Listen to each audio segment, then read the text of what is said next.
আমার হৃদয় একটা আয়না, এই আয়নায় তোমার মুক্তি ছাড়া কিছুই দেখা যায় না। আমার হৃদয় একটা আয়না, এই আয়নায় তোমার মুক্তি ছাড়া কিছুই দেখা যায় না। ও,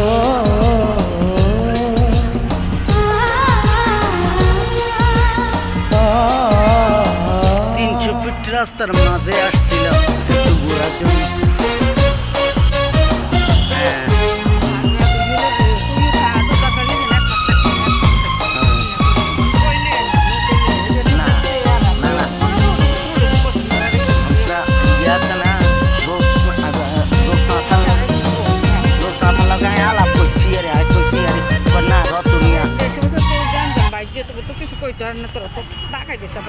না, তাই যাও কি